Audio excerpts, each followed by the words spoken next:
Хөрмәтле Рәсәй җәмәгатьчелек фикерен өйрәнүсе үзәк мәгълүматлары буенча Рәсәй халкының күпселеге ил президентының Украиналарга махсус операция турында карарын хуплай. Һаумыгыз, эфирда интервью, студияла Гөлсүмә Иштанова. Программабызның кунагы Башкортстан Республикаһы Дәүләт Йыелышы Курултай рәисе урынбасары Рөстәм Ишмөхәмәтов. Һаумыгыз. Һаумыгыз, хәйрле. Шулай итеп, Рөстәм Рифатович, әдрәк махсус операциянең сәбәпләренә тукталып китәйек.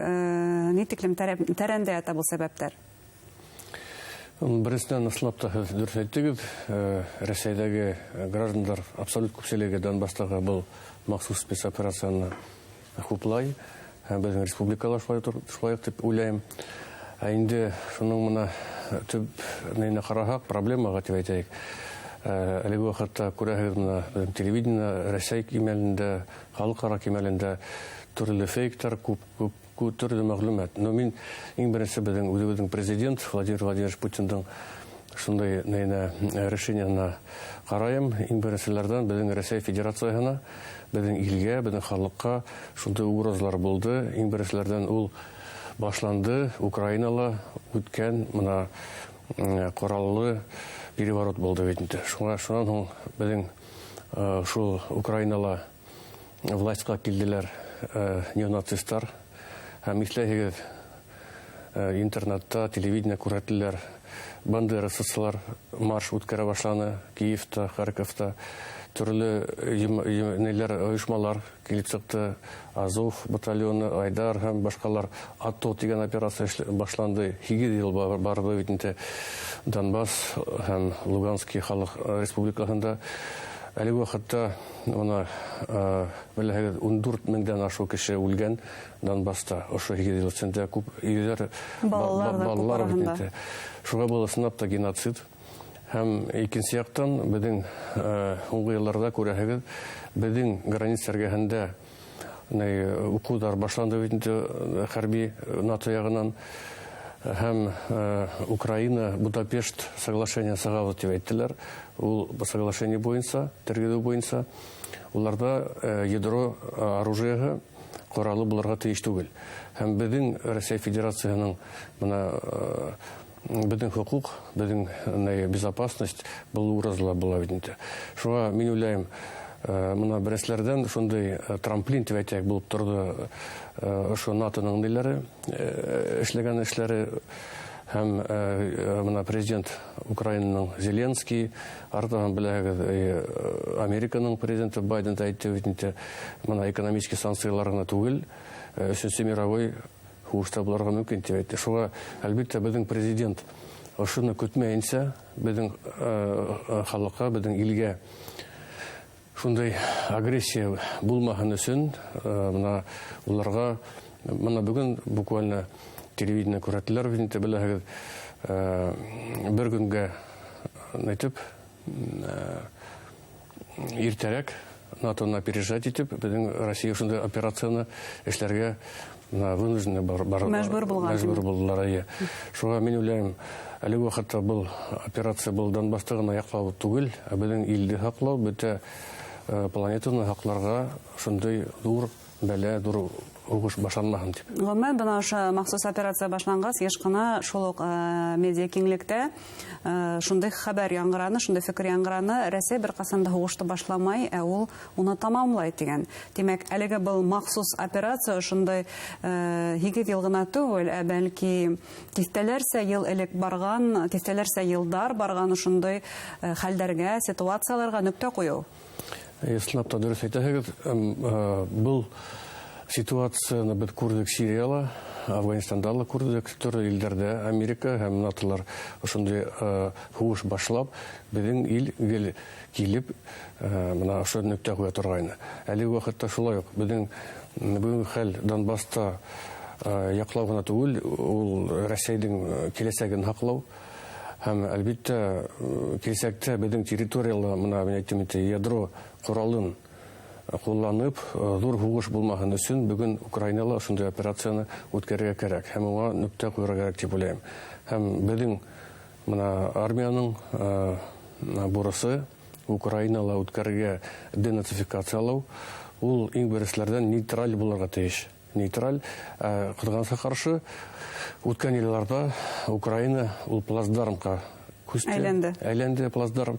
Ошо Украинала мына антироссийский шундай эштер алып барылды. Иң беренче безнең Россиядә туктатырга, уның үсешен туктатырга һәм мына шундай төрле саралар оештырылды. Һәм әлбәттә Кыргызстанга каршы әле кешеләр үлә. Был операция вакытында бинте мин уйлыйм, был тизрәк был операцияны бетерергә нөктә куярга дип әйткәнсә, һәм мына безнең ошо Россия менән Украина арасында буларга тиеш килешү буларга тиеш. Һәм бүген икенче шундай бүлек килешүләр күзаллана, ничек килеп сыгар, әлбәттә вакыт күрһәтер. Бүген икенче раунд буларга тиеш. Абына Башкортстан дәүләт йыгышы Курултайдың үзенең позициясе нидә? Башкортстан парламенты президенттің махсус операцияны үткәрү турасында карарын тулыгынча хуплай. Һәм әлбәттә республикабызда яшәүче күпчелек халкының да позициясы шулайдыр дип уйлыйм. Һәм әйтергә кирәк, айрым рәхмәт сүзләрен әйтер идем безнең егетләргә, хәрби хезмәткәрләргә, кемдер катнаша ошо операцияларда. Ошо операциялар бүген тарихты һез язагыз дип әйтергә була.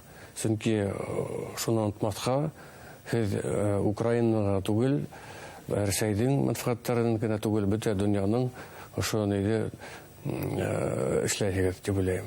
Һәм үзегез хаклагыз, әлбәттә, мин уйлыйм, рус әйткәндә правда на нашей стороне, Путин әйтә бит. Ягъни бөтен яр шарындагы тынычлык өчен яуаплы бу егетләр. Шулай. Бына бүген ошо махсус операция айканлы Россиягә каршы игълан ителгән санкцияларның инде исә баһаны юк, инде 4нче пакет санкциялар әзерләй Евросоюз. Бына ошога бәйле дефицит дигән күренеш барлыкка килмәсме? Товарларның хактарын тиешле кимәлдә тотып калып булырмы? Бына бу җәһәттән нинди фикер? Мин уйлыйм, Россиядәге итәкчеләр ошо ситуация якынлашып килгәнен белгәннәр, дип уйлыйм. Чөнки мына Россия икътисади яктан да, инфраструктура ягыннан да, әйтнән дә мына санкцияларга күптән әзерләнде. Һәм Европа, Америкалар улар кисәгенә түгел бу санкцияларга интермәнләр. Санкциялар 2 ел башланган, унан да алдарак булган. 2014 еллардан ошо башланды бит. Шуга мин уйлыйм, безнең ошондый уже опыт бар. Ошондый кризисный ситуациялар безнең икътисад ягыннан инде ярдәм эшләргә, предпринимательләргә һәм шулай ук үткән ковид локдаун вакытында искә төшерәк тә безнең мобилизация формасында экономикага инде ярдәм эшләргә безнең опыт бар. Әлбәттә резервтар тупланган һәм азык-түлеккә дефицит булмаячак дип уйлыйм, чөнки без моны аграрийларга, сельское хозяйствога күп ярдәм иттек бит инде һәм резервтар бар. Икенче яктан Кыргызстанга каршы әле вакытта моны предпринимательләр күп хактарды күтәрә башладылар. Улар шундый необоснованный күтәрен булмаган өчен моны безнең республикала, мәсәлән, безнең дәүләт йыгышы Курултайда эше төркем эшләнек. Ул әле вакытта мониторинг алып бара ошо хактарды. Правительство ягыннан шулай ук антикризисный штаб эшләнде. Ул штабка күп предпринимательләр тоже керде. Һәм әйтергә кирәк, федеральный антимонопольная служба, прокуратура, улар бөтәһе шул мониторинг алып бара. Һәм шундый хактарды необоснованно күтәргәннәр, уларга санкциялар булачак. Һәм мин уйлыйм, мондай паника буларга тиеш түгел. Һәм спокойно ошо нидә экономикага ярдәм итеп, иң төп максат, мин уйлыйм, әлеге вакытта моны импортозамещение эшләргә кирәк. Импортозамещение безнең күп кына предприятиелар ошондой ситуацияга эләгә, сырьёны алалар нидән, границадан. Шуларга үзебезнең илдә, үзебезнең республикала альтернатива табып, булмаһа яңа производстволар эшләргә кирәк дип уйлыйм. Бу яңа мөмкинлек дип әйтергә мөмкин, шулай бит. Чөнки яңа шундый нишалар асылыр дип уйлыйм. Шул ук мына Мәсәлән, әле киң мәгълүмат сараларда күрәтеләр, интернетта, мәсәлән, Макдональдс төрле неләр китә Россиядән.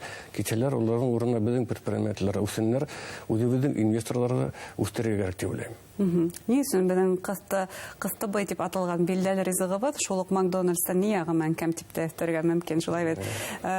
Шулай итеп, бына әлеге вакытта банк системаһы иеллегенә үзгәрешләр кисерә. Моның буенча ни әйтергә? Кредит ставкалары һәм башка. Банк системаһы әлеге вакытта һуңгы елларда ныгытылды һәм әле ул тотыруклы эшләй дип була. Икенче яктан уларның барыгы да үз бурыстарын үтәячәк. Белегез, Владимир Владимирович Путин айрым совещание үткәрде, күрһәттеләр бит инде барлык дәүләт гарантиялары һакланасак. Һәм алдан бирелгән кредиттар буенча шарттар кайтадан кайтарылмаячак. Һәм мына йыелган акчаларга куркыныч янамай дип әйтелде. Шуңа мин уйлыйм, икенче яктан мына беспрецедентный дип әйтергә кирәк. Әлеге вакытта банктар вкладтар аса башланалар, уларда хатта 20%-ка тиктән вкладтар асала. Шуңа мин уйлыйм, бу системаны хакларга, мәсәлән, кичә евро менән доллар өскә күтәрелә башлага, бүген иртән без күрдек, бөтәбездә ул төшә башлады. Һәм бу әлбәттә безнең Хумды ныгытырга кирәк, уның өчен бөтәбезгә лә бергә эшләргә, үзенең республикала экономикага тергезү эшләргә һәм үзебезнең хум ошондай тиешле кимәлдә калыр. Тиешле кимәлдә калыр дип уйлыйм. Безгә бөтәбезгә бердәм булырга кирәк. Әлбәттә, үзебезнең илдә якларга, эшләргә, үзенең республикала шундай максаттарда күрәм инде. Бәлки тамашачыларга бер теләкләрегез булыр. Ялган мәгълүматларга ышанмаска һәр вакыт күзәтеп барырга, шулай бит рәсми мәгълүматларда. Әлбәттә, бүген интернет аша мына шул ук экономика буенча төрле социаль селтәрдә төрле фейктар күп. Шуңа мин уйлыйм, официаль мәгълүматка таянып, ошондый информацияга карап, үзегезнең эшегезне, мына гаилә пландарын шуңа карап эшләргә кирәк дип уйлыйм. Зур рәхмәт сезгә әңгәмәгез өчен.